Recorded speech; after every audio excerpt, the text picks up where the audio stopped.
been a while since I played a Strat, folks. Anyway, guys, welcome to another installment of the Mediocre Cover Band Guitar Guy. You might remember me from such episodes as I was the stand-in for Relic's Toque on the Beachcombers, and I played Pat John's Ponytail one time. So, there's no doubt about it, one of the coolest things in music is being able to get up and be a rock star on stage. Sounds easy, right? You know the songs, you can play them, you've practiced them, you've spent hours woodshedding them. Not the case. Some people still suffer from stage fright. Eddie Van Halen was notorious for it. He talked about being nervous before every gig. Am I going to play well? Are the crowd, going to like us? Are we going to have a good gig? Am I going to fuck everything up? This is very common between a lot of musicians. I still get it once in a while. I'm usually good for me it's opposite. I'm usually good for the first song. Usually somewhere in the gig I get kind of caught in my own head sometimes and worry about things. And there's different reasons for stage fright. Some of it is self-esteem issues that you might have with yourself, wondering, am I good enough?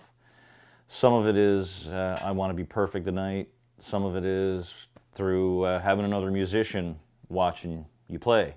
I suffered from that one terribly, and it wasn't until somebody had said to me one day, if you're doing it in the right key, it's close enough for rock and roll.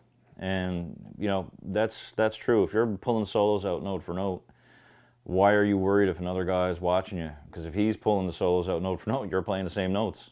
You're doing the same thing. So there's no better or worse, not in my opinion. And I spoke on it before, a good band fills the floor.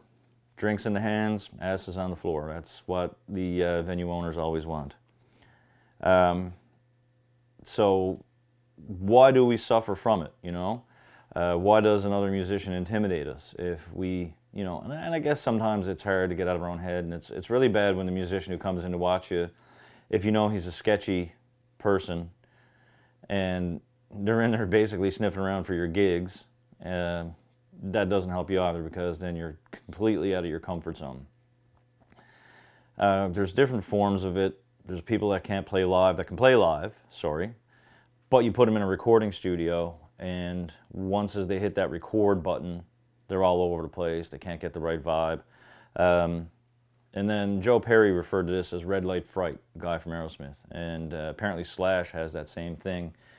Soon as the producer hits the light and the engineer goes and hits record, everything just leaves their hands and their head, and it's done. There are ways around it. I suffer from it every time I see the little red light on the camera here.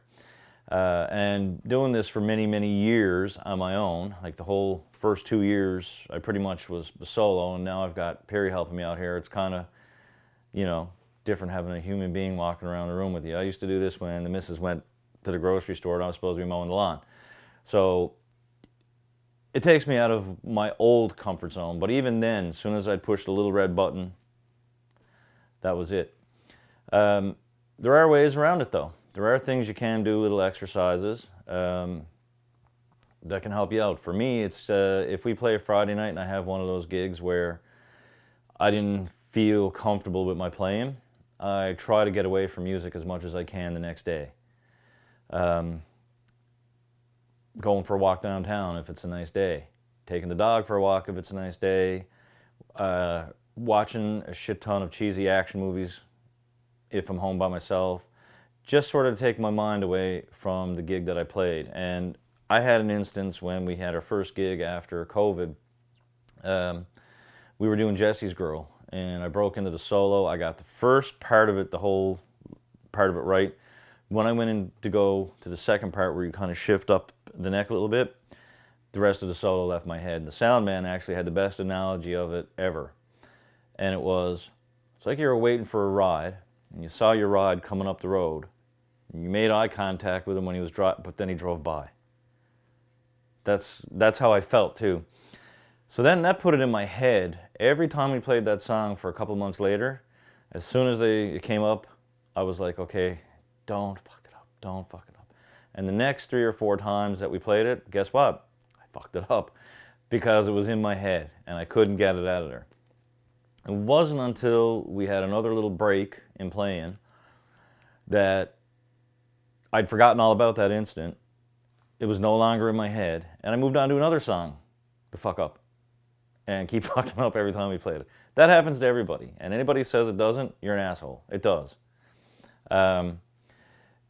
Things get into your head all the time, and it stays in there, and that is the worst thing sometimes about being a musician. So some people deal with it by having a drink or by smoking a draw. Now those aren't good ways to do it. They're not bad ways to do it, but you might want to rely on a different way to get through it. Same thing with recording. Take a deep breath. And just say to yourself, you got this, you can do it. You've played the song a million times. Some people need that too. They just practice their parts over and over and over again. So the next time you're going up on stage or you're going in to record something or do something, just say to yourself, you know what, I got this. Don't worry about the red light fright, or like I said, when you overanalyze things, and I think, you know, it's called paralysis by analysis. When you do all that, you're going to fuck up. Enjoy the music. If you make a mistake, move on. Own the mistake. Make it look like you meant to play that note or play it that way. You played the first half of the solo or the song the way it was on record, and then you thought, I'm going to make it my own, and go on. Have fun with it, because that's what we're there to do. Have fun. Right? Right. Anyway, guys, thank you for watching.